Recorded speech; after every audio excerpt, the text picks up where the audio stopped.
Hello दोस्तों, स्वागत करते हैं आप सभी का आपके अपने यूट्यूब चैनल जैकपुर पे। आज के इस वीडियो में हम लोग क्लास 10th का हिंदी ए का सभी लेखकों का नाम ट्रिक से याद करेंगे। तो काफ़ी इंपॉर्टेंट वीडियो होने वाला है, शुरू से लेकर अंत तक बने रहना है। यदि आप हमारे चैनल पे पहली बार आए तो प्लीज़ सब्सक्राइब कर लेना और हाँ, घंटी के बेल आइकन को दबा लेना ताकि आने वाली हर एक वीडियो का नोटिफिकेशन आपके मोबाइल पर जाता रहे। तो 2 सेकंड में हम लोग नाम याद करने वाले हैं। तो चलिए स्टार्ट करते हैं। सबसे पहला नाम है, देखिए, नेताजी चश्मा।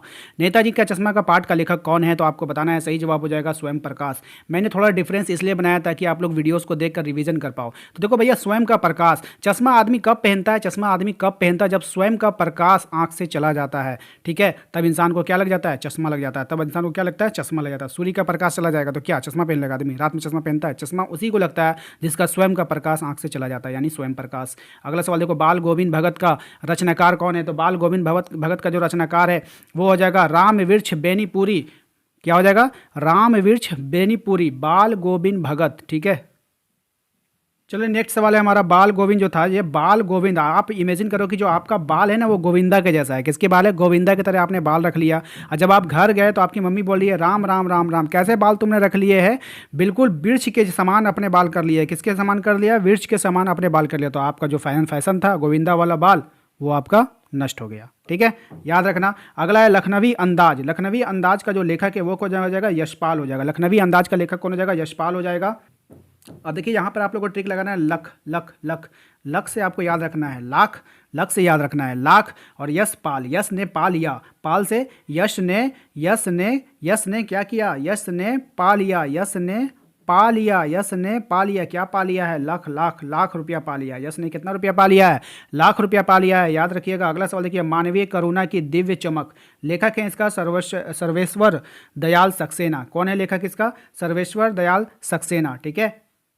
देखिए इसके नाम में है सर्वेश्वर दयाल सक्सेना। देखिए अगर आप मानवीय करुणा, मानव के ऊपर अगर आप करुणा करोगे तो आप में ना दिव्य चमक होगी। ईश्वर आप पर दयालु हो जाएंगे। ईश्वर क्या हो जाएगा? आप पर दयालु हो जाएगा। देखिए सर्वेश्वर दयाल, यानी कि ईश्वर जो है आप पर क्या हो जाएगा? दया दिखाएगी, दयालु हो जाएंगे। ईश्वर आप पे दयालु हो जाएंगे। कब? जब आप मानवीय करुणा करोगे, मानव के ऊपर करुणा दिखाओगे, प्रेम दिखाओगे, उस पर अत्याचार नहीं करोगे, तो ईश्वर क्या होगा? आप पर दया दिखाएगा, ठीक है। नेक्स्ट देखिए, क्वेश्चन नंबर 5 पे आते हैं।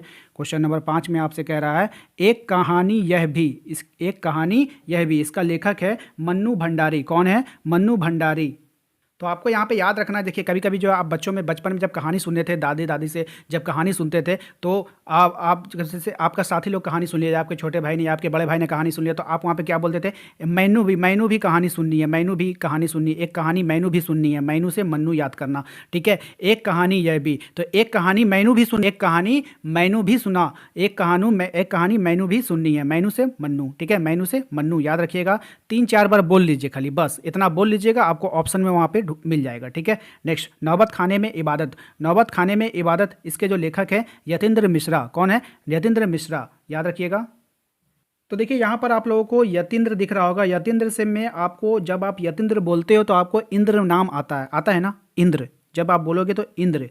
तो नौबत खाने में इबादत, ठीक है, नौबत खाने में इबादत। अब देखो हुआ क्या कि इंद्र देवता का क्या काम है? वर्षा करना। क्या है? वर्षा करना। इंद्र ने इतना वर्षा किया कि सभी कुछ क्या किया? मिश्रा दिया, यानी कि मिटा दिया, सभी कुछ मिटा दिया। अब ऐसी नौबत आ गई है, अब ऐसी नौबत आ गई कि लोग खाने को ही अपना इबादत समझ रहे हैं, यानी खाने को ही अपना पूजा समझ रहे हैं, ठीक है, खाने में इबादत, ठीक है। ऐसी नौबत आ गई कि लोग अब खाने में इबादत ढूंढ रहे हैं। क्यों? क्योंकि इंद्र ने इतना वर्षा किया, इतना वर्षा किया, चारों तरफ बाढ़ आ गई, लोग अब खाने को तरस रहे हैं, यानी कि खाने में ही इबादत को ढूंढ रहे हैं, ठीक है। समझ में आ गया? खाने में इबादत कब ढूंढेंगे? जब बाढ़ आ जाएगा। देखते हो बाढ़ आता है तो लोग खाना बांटते हैं, हवाई जहाज़ से खाना देते हैं, तो नाव के द्वारा खाना देते हैं।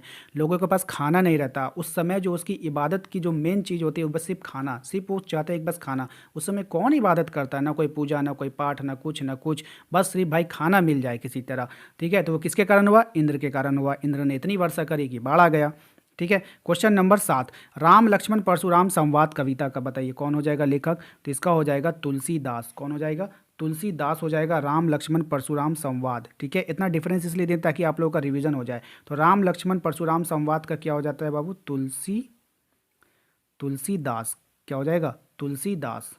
और आप लोगों को तो शुरू से पता है, जो लक्ष्मण जो थे वो राम के क्या थे? दास थे, हमेशा राम के साथ रहते थे, हमेशा राम जी को कभी छोड़ते नहीं थे, तो वो हमेशा राम के साथ रहते, उनके दास बनकर रहते थे। कौन? लक्ष्मण। कौन? लक्ष्मण। ठीक है, चलो तुलसीदास, दास से तुलसीदास। क्वेश्चन नंबर 8 पे आते हैं भैया। कह रहा उत्साह कविता के रचनाकार कौन है? तो सूर्यकांत त्रिपाठी निराला। उत्साह कविता का रचनाकार कौन है? सूर्यकांत त्रिपाठी निराला। अब देखो भाई, उत्साह, तो जो सूर्यकांत होता है ना, एकांत में जब आप सूर्य में आप जैसे कि सुबह के समय उठोगे तो सुबह के समय में आप क्या रहते हो? एकांत रहते हो। क्या रहते हो? एकांत रहते हो। सब कोई सोया रहता है, आप उठ के जब जाओगे सूर्य के पास ना, तो आपको ना एक नया उत्साह अनुभव होगा, अंदर से क्या आएगा? एक नया उत्साह मिलेगा, नई ऊर्जा मिलेगी। ठीक है, और अपना आपका जो जीवन है ना, वो एकदम निराला लगेगा। कैसा लगेगा? एकदम निराला लगेगा। ठीक है, तो सुबह सुबह जो है आप लोगों को एकांत में क्या लेना? सूर्य का प्रकाश लेने से क्या होता है? आपको एक नया उत्साह मिलता है। क्या मिलता है? उत्साह मिलता है, याद रख लीजिएगा। अट नहीं रही है कविता, अट नहीं रही है कविता, इसके जो रचनाकार हैं ये भी हो जाएगा सूर्यकांत त्रिपाठी निराला।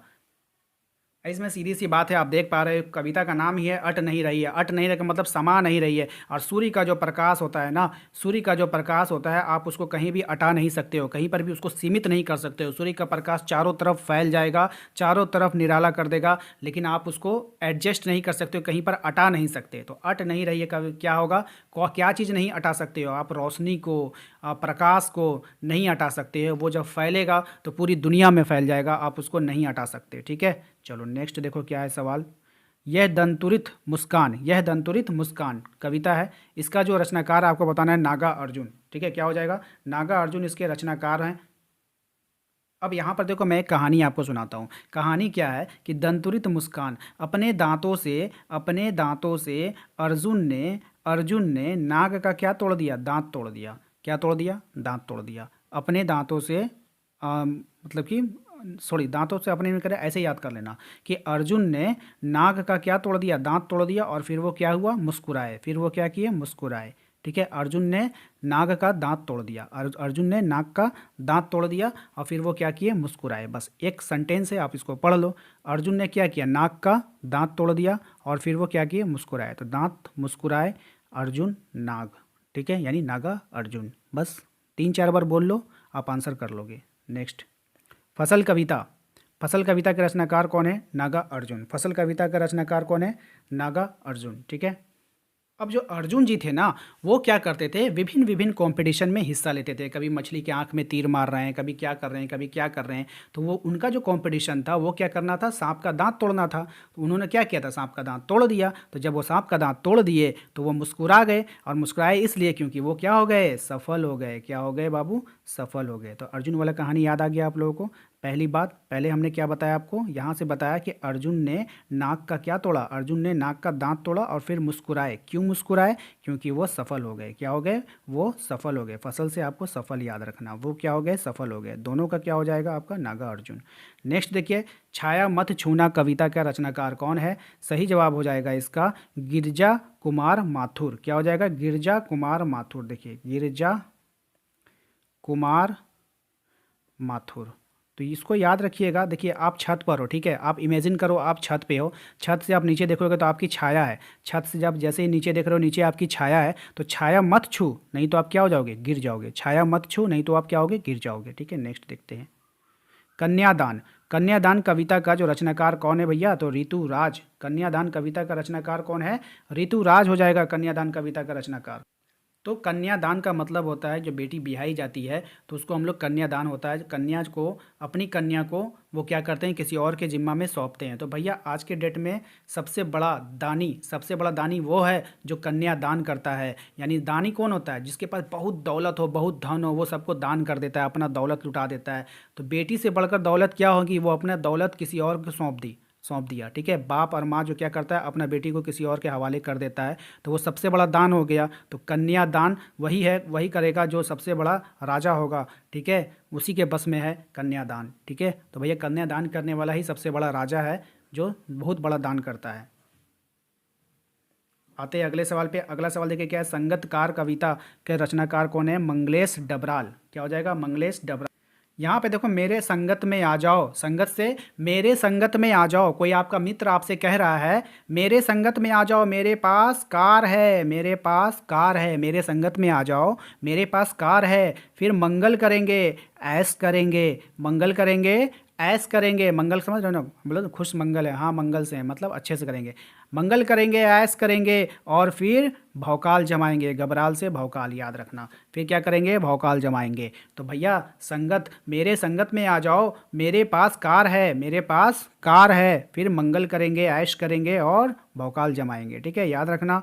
नेक्स्ट देखो क्या है, माता का आंचल। माता का आंचल का जो लेखक है वो हो जाएगा शिव पूजन सहाय। क्या हो जाएगा, शिव पूजन सहाय। माता का आंचल हो जाएगा शिव पूजन सहाय। भैया शिव से हो जाएगा शिव, शिव से हो जाएगा शिव, है ना, शिव जी हो जाएंगे, शिव से शिव जी हो जाएंगे। भैया माता का आंचल अगर सलामत है ना, माता का आंचल सलामत है, समझ लो कि आपके ऊपर भगवान का साया है। माता का आंचल अगर आपका सलामत है तो आपके ऊपर ईश्वर का साया है, भगवान का साया है, वरना नहीं है, ठीक है। इसलिए माता की हमेशा देखभाल किया करो, ठीक है। नेक्स्ट देखो, जॉर्ज पंचम की नाक, इसके लेखक का नाम क्या है, तो कमलेश्वर। जॉर्ज पंचम की नाक, ठीक है, इसका लेखक का नाम है कमलेश्वर। अब देखो जैसे ही आप लोग जॉर्ज पंचम की नाक जैसे पढ़ते हो तो आपको समझ में आता है कुछ अजीब टाइप का नाम है ना, जॉर्ज पंचम की नाक, यानी एक तरह से हास्य, एक तरफ से मजाक, ठीक है, किसी के नाक के बारे में बोलना, तो आपको ऐसा लग रहा है, तो अब आप सजेस्ट करोगे कि नहीं नहीं, किसी के नाक के बारे में नहीं बोलना है, सभी का नाक जो है ईश्वर नहीं बनाता है, कमलेश्वर, सभी का नाक किसने बनाया है, ईश्वर नहीं बनाया भैया, जिस जैसा भी बनाया, जिसका भी बनाया कमाल का बनाया, सभी का नाक कमाल का है, यानी सभी का नाक जो है कमाल का है, सभी का नाक जो है वो कमाल का है, कोई को जो है दूसरे लायक नहीं है, कोई ख़राब नहीं है भाई, सभी को ईश्वर बनाते हैं, एक समान बनाते हैं। तो ये नाक वाक की बात मत किया करो, सबका नाक क्या है, ईश्वर ने बनाया है, अच्छे से बनाया है, ठीक है, कमाल का है, सभी का नाक कमाल का है, सभी का ईश्वर ने बनाया, किसी का खराब नहीं है, तो हो जाएगा आपका कमलेश्वर, ठीक है, याद रखना। साना साना हाथ जोड़ी, साना साना हाथ जोड़ी, इसके जो लेखक हैं वो हो जाएगा मधु कांकरिया। क्या हो जाएगा, मधु कांकरिया, मधु कांकरिया, इसको लिख लेते हैं, उसके बाद आप लोगों को बताते हैं, मधु कांकरिया, ठीक है, कांकरिया, मधु कांकरिया। अब आप यहाँ पे इमेजिन करो ना, साना साना की आप मिट्टी सान रहे हो, क्या सान रहे हो बाबू, आप मिट्टी सान रहे हो, और मिट्टी से जब कुछ बनाओगे, बर्तन बनाओगे, तो उसमें जो कंकर होगी ना, उसको आपको चुनकर हटाना होगा। अगर कंकर रह जाएगा मटका में तो वो छेद कर देगा। तो आप देखो कि मिट्टी सान रहे हो और कंकर चुनकर हटा रहे हो, उससे क्या कर रहे हो, कंकर चुन के हटाना पड़ेगा। तो साना साना हाथ जोड़ी, ठीक है, यानी आप मिट्टी सान रहे हो और कंकर चुन के हटा रहे हो, ठीक है, कंकर चुन के हटा रहे हो, तो मधु कांकरिया, याद रखिएगा। नेक्स्ट देखते हैं क्या है। तो कंप्लीट हो चुका है आप लोगों का, अब आगे नहीं है। तो उम्मीद करते हैं कि आप लोगों को आज का ये वीडियो पसंद आया होगा। वीडियो पसंद आया है तो वीडियो को लाइक कर दीजिए, चैनल पे यदि पहली बार आए तो सब्सक्राइब करके घंटी के बेल आइकन को दबा लीजिए। Thank you.